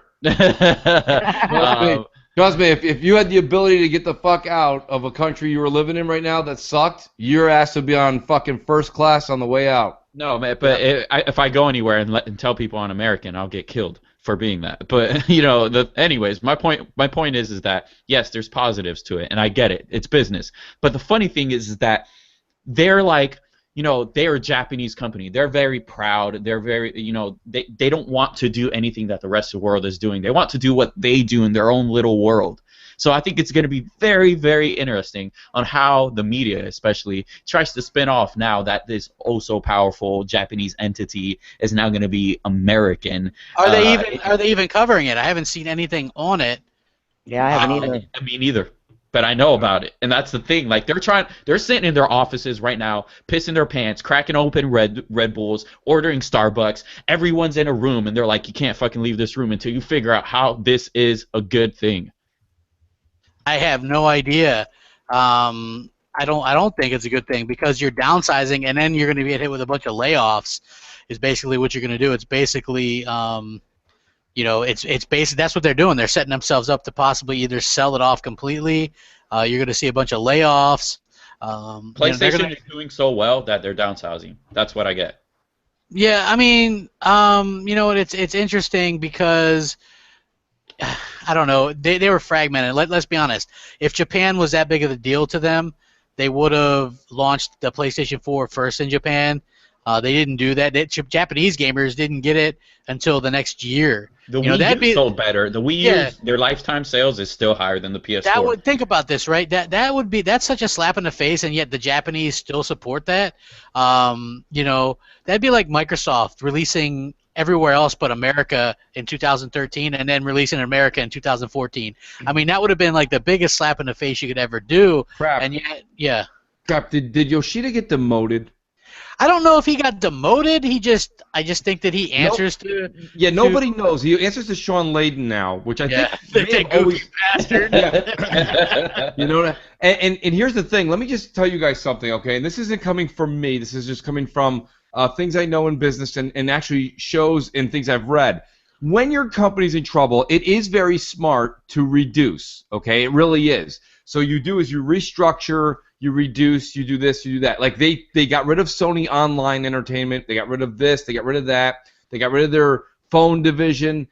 Okay, so they cut a lot of the fat out. I get it. I totally get it. Now they're taking when they cut the fat out, and now they're cutting other people out. We don't know all the people. Everyone knows Kazurai. Everybody knows Yoshida. They know Andrew House. They know Sean Layden. And they know Fat Boy Boys. That's the only thing people know about the Sony, you know, the team that works there, except for Greg Miller, who's in, you know, he's in their ass. He knows everybody. Yeah. But my point being is this: there does come a point in time, okay? Picture me, follow me on this, some people. When you have a company and it's not doing well, and then you restructure, and you're like, okay, we restructured, we cut the fat. Then you get rid of a production manager. I'm making up some titles here. Then you get rid of a business manager, and then you get rid of a sales manager. Okay, in their case, VPs. What happens is, yes, you start to reduce your payroll, your overall cost. But what you start to lose is you lose morale, you lose the power and the strength you had in the oh God, help me here for a second here. The actual talent that you had, you start losing these people. Yeah, you have a lot. That's exactly where I'm going with this food. Your output and your revenue ends up, even though you took your overall bill and dropped it down, your overall cost is down. Your income has dropped substantially. So what I'm saying here is the media is not even. Do you know I heard about all this on Red Dragon's channel and not IGN or anything else? He kind of broke it down. And the only thing Red didn't say at the end, Red said, technically this is not a bad thing. Right now, it's not a bad thing. But let me tell you something. It is a cautious thing. People who are investors of Sony are watching them with a fine-tooth comb. They are watching these people. These people are completely at risk of any wrong turn. And let me tell you something. This wrong turn is called virtual reality. They are in a lot of trouble if virtual reality goes south. And listen, I'm on record as this. That's going south. That's not going to make it. And if VR makes it, it'll be Oculus in 5 years. Sony's VR can't wait 5 years. They need it to be a hit within 6 to 12 months, and it's not going to happen. So my whole point is what this is, and what the media is not telling you all, is that this restructuring, this shrink down system, is going to hurt them in the long run. Not today, not next month, not next quarterly. Okay, not next quarterly reports. But give this time next year, those people that you saw on the employee list that they actually had everybody labeled from Andrew House down, that tree, that chart that you saw is going to be drastically cut in half because they're going to be in a lot of trouble. And then people will say Sony's in trouble looking to merge with a big company and not just merge in-house. That's my prediction. I'm just telling you, when you watch shows on TV that have the Prophet that's on MSNBC and he's on a couple other things, he's a big-time businessman that goes in and buys smaller companies out. Usually gets 51% of the profit share in the market, in the stock, so that way he's actually the leading agent in the business. What he does and says all the time is, you kept reducing yourself so far that you almost put yourself out of business. And that's what Sony's doing, in my opinion, from the outside looking in. Yeah, well, look, something that I just said in the comment section because they're talking about it. They're making the most money ever. Look at Sony when they post whenever they post about their profits, they usually just get done selling off something or closing something or laying off something. You know what I mean? So it makes it look a little bit inflated. Or you'll see, oh man, they made like 140 million. I mean, 140 million when you're talking about Microsoft making billions. You know what I mean? Look, you look at Sony in the 80s, a Sony product was freaking amazing. A Sony product meant you had a quality product. Their TVs, their stereos, the Walkman, all that stuff was great, right? None of that stuff makes them any money anymore. They were worth hundreds of billions of dollars. Look into it. Sony was worth hundreds of billions of dollars. Now they're worth Next to nothing. Nintendo has more money than them. Is worth more than Sony, right? And they're a tech conglomerate too, so they have their hands in almost every aspect of the tech world, and they have buddies here and there, and they still don't have more than Nintendo. You know, it's like Mooch said, in the long run, it is going to hurt these people. Right now, it's the smart thing to do. You're pleasing investors, and now investors, after this quarter, they're going to stare at that sheet, and they're going to be like, well, what are you going to do now? You better be making us more money with less people, which is absolutely impossible. That's what Sprint did. Sprint in the last 10 years got overtaken by T-Mobile, which was a nobody carrier, and now they're smaller than T-Mobile. That's what's going to happen. And I agree with you, Mooch, all the way, man. VR, it is literally their do or die. And I think it might be as big as a do or die, that not only will Sony, like their PlayStation will fail, but I think if VR fails altogether, I think Sony will go under altogether. Well, yeah, I mean, look, a lot of investors to start with, so what else are they going to do? Their largest investor wanted them to completely sell it off, you know. But this is the thing: Sony can sit there and take, and Sony fanboys can sit there and try to spin this as Sony's doubling down on PlayStation, right? Bottom line is consoles are dying out. We might have another round of consoles, and we probably certainly will, according to Microsoft and Sony or whatever. But will there be ones after that? I mean, it's a market that's days are numbered, sadly. At least traditional consoles. I don't think so. I don't think so, because people, you got too many people on consoles. They don't want no damn PC. Then where's it going to go? I'm not talking PCs. I'm talking it's going to be people. Look, Sony bought Gaikai because they want to be the Netflix of gaming. You know, you can play PlayStation games without a console. You can play them on a Samsung TV, right? What's to stop them from putting PS4 games on that? You know what I'm saying? Like, people all want to talk up this PC stuff with Microsoft. You realize that Sony wants to put their games on TVs and other devices. You don't even need a PlayStation to play PlayStation games. They want people to play their games no matter what, on no matter what. It doesn't matter how. They want you to stream the games just like Netflix. They're just waiting for internet to get a little bit better, you know, like that PlayStation Now stuff. Like I said, you can go and buy a streaming device to play PlayStation Now games. As soon as they put PS4 games on there, I mean, do you see the writings on the wall? I see it. It's a dying breed. It might not be for 10 or 15 years, but eventually it's going to die out, and them doubling down on it is going to really end up costing them a lot, because if you look at Microsoft, they're always planning the future. The future is always going to be cloud and operating systems and services and things like that, right? They've secured their future. They've done that. Sony were the ones that didn't. And why? Because they come out with their ridiculous stuff. The PlayStation 3 obviously didn't help them. You can sit there and go, oh, well, it did eventually sell really well. It did. But when you were the #1 market share leader and had like 90% of the market share, and then you come out with the PS3 and lose almost all of it and get beat by like 20, 30 million consoles in the US where you were dominating, you've lost. You've lost.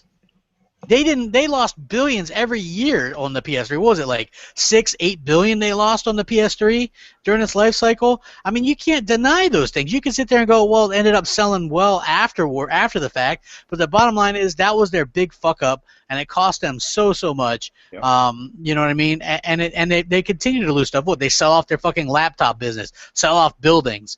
You got people not taking bonuses. They sold off. They sold off the LCD plant. They sold off a plant that they had in Hiroshima. They sold off another plant that they had in Korea. They sold off Vio. They sold off a chunk of their mobile division, and I forget what else they sold. Oh, they discontinued Curiosity, their music service. Yeah. They've pretty much sold everything. They're bare bones. All they are now is a camera sensor. But they aren't even doing a good job at supporting the things that they have out right now. The Vita. When was the last time the Vita got a AAA exclusive from Sony? You know what I mean? When was the last time the PS4 got a AAA exclusive from Sony? They're not supporting shit. Well, that's exactly it. And so where's the media coverage on this concern for VR? That's what I want to know. You've just given many examples of where there's no support from Sony. Now Sony's going to get on stage for the next 3 to 6 months and talk about Sony VR, and we're supposed to go out there and throw $500 at the stage? Yeah. Get out of here. Here's the shit. funny thing. Someone asked me, they're like, "Why you do this and you stick up for Microsoft and do this?" I'm like, "Hey, you know what? I'll stop sticking up for Microsoft when the media or someone recognizes the things that I'm saying." Yeah. The media said the Kinect was a gimmick. It was too expensive at $150. It was too gimmicky. The game sucked. They were all casual. Blah blah blah. Right? All those things about the Kinect. VR. Oh, we love it. Hit after hit after hit. 100-yard football robots or whatever the hell it is. Right? Great. You know what I'm saying? The hypocrisy is just it's going to be $400 to $600. How is that not a gimmick? How is that not too expensive? I want people to understand, like, there is one place where you could go to where the media isn't biased because they actually put their money where their mouth is, and it's all based on money, and it's called Bloomberg. If you want to find out the truth about Sony, go on Bloomberg. Go on Bloomberg and tell me if you could find an article of that someone wrote and says, I recommend that you buy Sony shares because look at this great VR thing that they have coming up here. Look how great they're doing with their Android phones. Look how great they're doing with their cameras. Look how great they're doing with the TVs, because they're not. No, you won't find any of that. Their phones are selling terribly. They have a 4K display on a phone that doesn't even use 4K content. It only uses it for the actual camera. They have televisions that they sold off half the plants and stakes and LCD for, so now they're only using others. So now what I'm saying is that they're only comparable to others. They're no longer surpassing in quality. Yeah.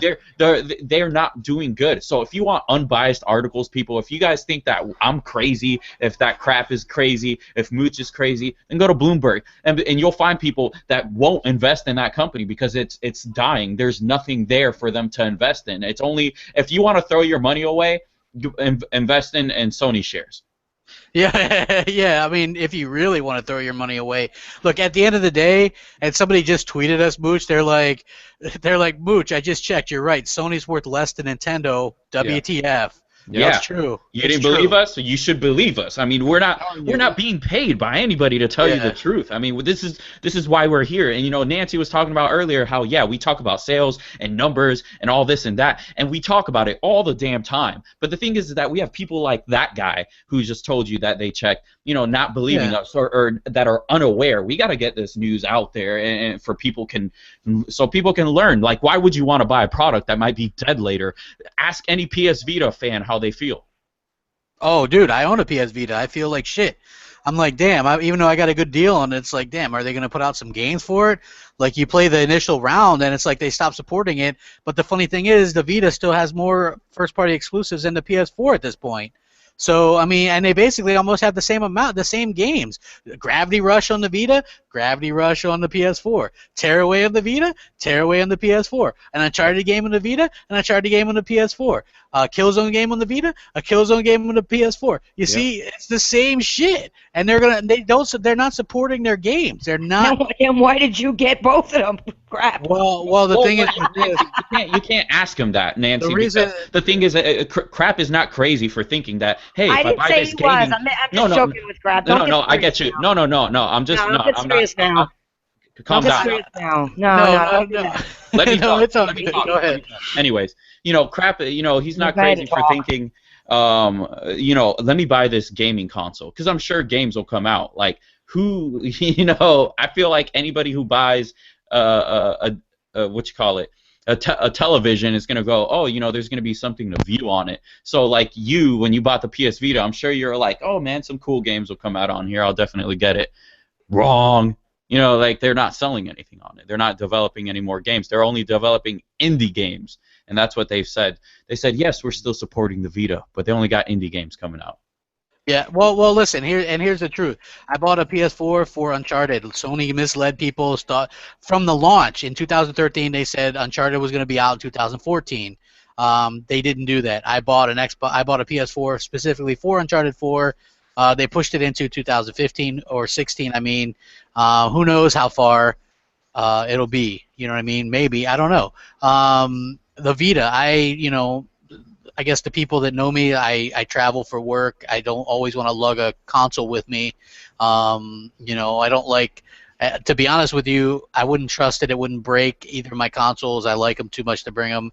Aside from that fact is when you're offline, You can't. Your trophies don't really show up. Your achievements don't sync. You know what I'm saying? So it's more of a pain in the ass. So I bought a Vita because I liked the idea of getting trophies that would sync when I got back home or whatever. So, but I've already beat. You know, I already beat the games that I was interested in beating on there. You know what I mean? It's like it's kind of worthless at this point. You know, I was hoping that something new would come out for it. You know, they have one shitty. When you have something like VR that comes out, you know, Zaire said this last week on BGST, they don't have any software for it. I mean, Jamie Moran is doing a fantastic job on Twitter as we go through this podcast, and he's done it on multiple podcasts now. Yeah. Where he's showing the audience, if anyone's listening to us, if you have the opportunity, always have your Twitter open while we're talking. Jamie's literally like our Fred. We always say we're Howard, Robin, and Fred. Our Fred Norris is Jamie on Twitter. Literally, He's depicting to you all these games that are coming out. They don't look any better than any indie game that's out right now. Actually, The Witness looks a lot better than most of these VR games. And, you know, this is a problem. This is what I'm saying. I'm trying to give everybody I mean, of course it comes as an opinion, but it's an opinion with fact. I mean, if you go back to when you were a kid or the earliest you can remember, whether it was the NES, the SNES, the Genesis, the GameCube, going all the way up, the PlayStation 1, PS2, Xbox 360, when a launch game came out, it had to at least dazzle you in one of two categories, graphically or story-based. You know what I mean? One or the other. And these VR games that are coming out from the Sony VR camp are neither graphically impressive, and there's no story. Like, hit a ball, throw a dart.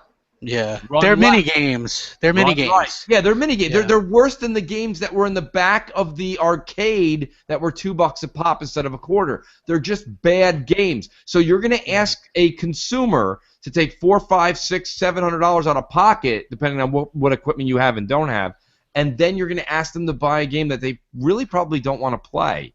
So yeah. I just crap. That's a problem. Well, let me say this, Mooch. Like, people are always like, hey, why don't you get a PlayStation guy on the podcast or whatever? The thing is this. We as Xbox people can admit the faults and the problems with Xbox, the lack of games at the start of last year, et cetera. We do that. I have yet to see one PlayStation fan admit that there was a lack of games on the PlayStation 4, a lack of AAA games, a lack of problems with PSN, a lack of AAA games on PlayStation Plus, you know what I mean? A lack of focus with PlayStation VR. They won't admit that that's casual junk. If I find me a PlayStation guy that admits any of this shit, they're more than welcome on the show. But guess what?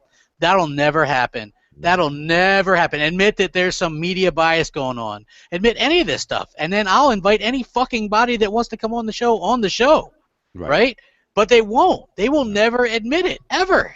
Ever. Like, tell me this. If you're a PlayStation fanboy, how can you be against Kinect but for VR? How can you think Kinect was an expensive add-on gimmick, but VR isn't? Yeah. How can you have hated the Kinect shows at E3 that Microsoft did, but liked VR shows that Sony's doing? Do you not think that Sony's going to do a big VR show at E3 and that you're not going to be able to really understand what's going on because VR doesn't show up well, just like 3D. When they used to talk about 3D games, but remember when Sony was backing 3D guys? I sure as shit remember it. It was years ago, and they dropped it like they dropped support on the Vita. But guess what? They're gonna shove VR down your fucking throats. We played a drinking game when we watched E3 when they were doing 3D to see how every time they said 3D, you took a fucking drink, you were smashed in the first 10 fucking minutes. Yep. And now nobody talks about 3D. Just like 2 years from now, nobody's going to be talking VR. It's a waste of money. It's a waste of time. You're not going to get AAA games from it. You're going to get a bunch of on-rails casual bullshit. And if you want to wear a fucking helmet while swinging a couple glowing dildos, more power to you. More fucking power to you. But I'm not going to be one of those ass munchers. You know what I mean? Yeah. It's really such a gimmicky thing. And you said it yourself, Crap. We've gone from 3D to the move sticks to VR, and Sony's, it's so funny. Still today, the Kinect is still under scrutiny and all this other shit, this bias, awful media coverage that's gotten, and nobody has ever said anything that the $75 Sony Eye is still on the shelf for purchase with no games at all. Listen, you can make fun of Kinect games, but they have games. There's nothing for the Sony Eye. The thing doesn't take any direction at all. And I mean, isn't that something? I mean, this is what we talk about when we say media bias. But people on YouTube and everyone else on Twitter, well, I don't see any bias. What are you talking about? There's no bias. Everything's fine. What are you, delusional or drunk all day? Like, what's wrong with you? Like, I don't understand how people don't see this. But yet, Sony gets away with murder. There is a product on the shelf for $75 that has no support. None. The move Can you guys hear me? no support. Yeah, we hear you. I heard you, Nancy. Oh, Yeah. No, okay. I agree with you. I agree with you. Like, it's ridiculous. But at the same time, Kinect puts out, yeah, sure, they've got 10, 12 games. Okay, you don't like them. I get it. I don't like them. But I like Kinect's features, and Microsoft put out 10 games over the course of, what, the 2 years? What's the Sony I got? What about all those people that got a Sony I day one? Yeah, I have one. I'm a sucker. Right? They sold me. Hey, here's the thing, right? They sold. What the hell was that damn game? I didn't buy one. There was nothing on. I didn't know what they were offering. There was there was this interesting game that they showed off when they launched that damn thing. I have it. I gotta go fucking look at it. Some kind of game. It's like you cast spells and shit with it, right? And so I thought it was interesting, right? Because I bought into it. I like the Wii. You know, it's like I like that, like as an occasional thing. You know what I mean? But it's like they dropped support on it so fast, and it was like I think you had to pay like you had to get the eye. You had to get the thing, the glowing dildo, and then you also had to get the other thing, right? So all in all, it was like $120 or whatever it was. But how fast did they drop support for it, right? And if you're a PlayStation fan, listen to what I'm saying. Stop with all the fanboy stuff. Let the hate out of your heart. Step back and listen to what Crap Gamer's about to tell you. Are you gonna trust Sony, the company that dropped support on 3D so fast, the company that dropped support on the Vita so fast, the company that dropped support on the Move so fast? Are you going to trust that company with a $500 to $600 virtual reality experience and think that they're going to give you your money's worth with that? Just let me know. I mean, honestly, no hate, just asking you a real question. I wouldn't trust them with no $400, $500, $600 because they're going to drop support on this really fast, and you guys are going to end up with nothing. This thing's going to be a Virtual Boy like Nintendo. It might be a collector's item in 10 years, you know, because nobody's going to buy it because nobody wants to play games with crap strapped to their face. You know what I mean? It's just not a good experience, and I think a lot of people are going to be comfortable either at all. Yeah, I mean, really. Okay, I mean, even if like, that's a good point, Nancy. To be honest with you, like, how comfortable could that possibly be? Crap, you get home from a long day's work, you want to put a motorcycle helmet on and stand up in the middle of your room. Yeah, that's not gonna happen, man. That's just I don't ever see that shit happening. No. Damn, we hit $399, man. I was hoping we hit 400. I saw that. Did you I keep on I mean, this might be the most successful Xbox Nation we've had. So I mean, I told some of my Twitch people to come over here, and they said they were gonna watch. New people. Yeah, well, I mean, hey, that's always good. I told them to check out your shit, so. Yeah, there's very good topics. It's like it's very interesting. It's very polarizing. You know, I know we got a lot of trolls and stuff in the chat box, but it's been interesting. Yeah, it's been interesting to read some of the stuff in there because I can finally do that. My PC is good enough to where I can successfully navigate. I'm loving the chat because everyone's talking so much crap about you guys, and I was just like, I put in the chat. I said, why doesn't anybody talk crap about me? And like the next 30 replies is like, too much food sucks. Go eat a dick. Wow, that's like original. I think the trolls got to try a little bit harder. Like a lot of this stuff I've heard over and over again. You know what I mean? It's like I heard this shit 6 months ago. It's actually getting boring, isn't it, Crap? Yeah. It's like, damn. Come up with something new. Come on, can you come up with something new to entertain us at least? I wish they would. I mean, I'm giving you guys all this entertainment for free no less. How many hours and hours of entertainment have I given you people? And you can't even troll me right. Are you not entertained? Come on. Come on, people. Troll Crap the right way. They're trolling saying I don't trust Microsoft. Okay, let me explain something to you. I'm not even going to say his name because I can't stand him. But literally, you don't trust Microsoft, but you trust Sony, a company where a guy literally got his PSN name hacked, his games hacked. He lost $600. They took everything from him until like a court of law almost demanded them, and the media tore Sony apart before they gave it back to him, and they gave it back to him incrementally. They didn't even give him back all his games and his money back at once.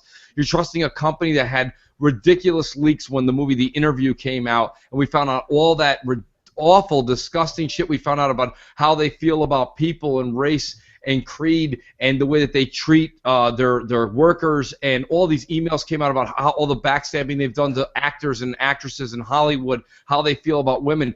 That's what Sony has come out. This is all factual. This is not me. This is me just pulling stuff out of old newspapers. Look up the newspapers. Don't blame me. Look at the newspapers. Microsoft actually went in and helped Sony out a year ago when they were having a hard time when they were getting hacked. Microsoft went in and helped them recover their system and get them back on their feet when, I don't know if it was just Lizard Squad or whoever it was that went off on them and basically took Sony offline, and they were getting threatened from all different angles about getting hacked and more information coming Microsoft out. is so bad, right? But you can't trust Microsoft. Microsoft just gave a kid back and his father $8,000 in purchases. Guys. Guys. So somebody wants to hear your impression of somebody. Oh yeah, somebody wants to. Yeah, that's my buddy. You know, he did another great episode on flip flopping. You know, right now, whenever he wants to step away from flip flopping, he goes into like whether he thinks the Xbox community is a good community to be a part of or not, and he does a pros and cons, and it's so funny. And then at the end, he's like, "I don't really know, guys. Guys, I'm not really sure." So tune in next week, depending on the game that comes out, guys, on which way I stand. By the way, the picture for him should be a willow tree. Okay, that should be his Twitter icon. Because wherever the wind blows, that son of a bitch leans left or right. So, well, those are the opportunists and stuff. You know what I mean? Like, absolutely. Like you can't really like that guy. My first interaction with him, I never saw anything that he did. He retweeted something. And thought it was me. He's like, wow, this guy's a real asshole, blah, blah, blah. And I seen it, and it wasn't even me. It was like a fake account that someone made. Like, you know what I mean? Like, if anybody ever watches any of the comments that I make on YouTube, I spell correctly. Uppercase, lowercase. That stuff is my pet peeve. Even on Twitter, you'll notice, like, I'll use punctuation and I spell correctly. It's a pet peeve of mine. You know what I'm saying? And I have a certain way of talking. So, and the funny thing was with that particular thing, it was like I wouldn't jeopardize my channel over saying shit like that. So, no. You know what I mean? And instead of coming to me and asking me, hey, did you say this? He was just like assumed that it was true because you had other idiots out there saying it. You know what I mean? So it was just one of those kind of interesting situations. But here's the thing. Sony's in a good spot, and here's why. Because you have, and we're about to wrap this up, because you have those fans that will sit there and accept it. They'll accept Gravity Rush as being a AAA title, even though it's just a Vita port, or Gravity Rush 2 as a AAA title, even though that was probably going to be a Vita game, and they stopped production on that and just said, hey, we better put this on PS4 because we have no fucking games. You know what I mean? Tearaway or whatever. It's like they poured over Until Yawn PS3 game. You know what I mean? Hey, we can't give them a Gran Turismo, a full Gran Turismo, so let's make this GT Sport and slap a VR helmet on it. And it's an online-only game where you're raised. It's not a full game or anything. That'll make everybody happy because we can say we got a Gran Turismo out. Meanwhile, there'll be a fourth Forza since the generation started this year. You know what I mean? Drive Club gets critical acclaim because they took 2 maps and put dynamic snow and rain into it. Meanwhile, you have 50 cars you could pick from, no alterations to the car, very little upgrades. Forza 6 has so many cars, and I'm not even a car guy. I don't have Forza 6, but I've watched a bunch of people that do videos on it because it is really awesome how you can customize and change the actual. You can change the axle on the goddamn car. Like you can do whatever the hell you want in Forza, and on what is it there on Drive Club? You could barely pick the map you want to race on, and then God forbid you go beyond the yellow line. What is it there? Crap, you get penalized. You get penalized for every goddamn thing on everything. Yeah, it's that game is the worst racing game I've ever played in my life, aside from Monaco Grand Prix on the Dreamcast, which that was the first review I ever did, and I think I did a Throwback Thursday of that or something about it on my damn channel. But that game was awful, terrible. Microsoft gives you endless options. Okay, this goes for everything, gaming, features, everything. Microsoft gives you endless options. Sony gives you options to pick that they decide what you're going to pick. They give you a list. This is what you'll enjoy. If you don't, you can pick whatever you want, but you have to pick off of their list. Microsoft for features. Keep this in mind, people. When you go to the Xbox feedback on the website, there's lists of things wanted in the features by the actual consumers, by us, the customers, and then based upon votes and ranks, that's how they evaluate whether or not they're going to be able to implement it into the next feature, update, etc. Sony has a list, and then you click on one of the 3 things that they say they'll do, and maybe they will, maybe they won't. You've been asking for folders and name change, gamer tag change for I don't know how long now. I don't know how many generations. And you still haven't gotten it. So do you think all these other things you're putting on there they're going to listen to? I highly doubt it. That's all I can say. Yeah, I mean, they're not. Look, this is what I said. There was somebody that trolled me recently on Twitter before I blocked them. Was like, let's just be fair, crap. PSN is on par with Xbox Live. They're giving us the features we want. And I stumped him in his tracks and embarrassed him. I says, okay, listen, get back to me when you can change your name on PSN, when they have dedicated servers on all their first-party games, when you have a reputation system, when you can appear offline. The basic things that Xbox Live has been doing since 2005. You know what I mean? It's like, what are these people thinking when they're saying that PlayStation Network is as good or on par, dude? They don't even have those features. Right. You know, it's like, get some damn features. Sony, oh, do you want this? Sony will send out these surveys. Do you want this, this, and this? What happened to the better PSN movement? I mean, that shit died out fast. Sony didn't do anything. What have they done to improve PSN? Yeah. They've done nothing. Nothing. Absolutely nothing.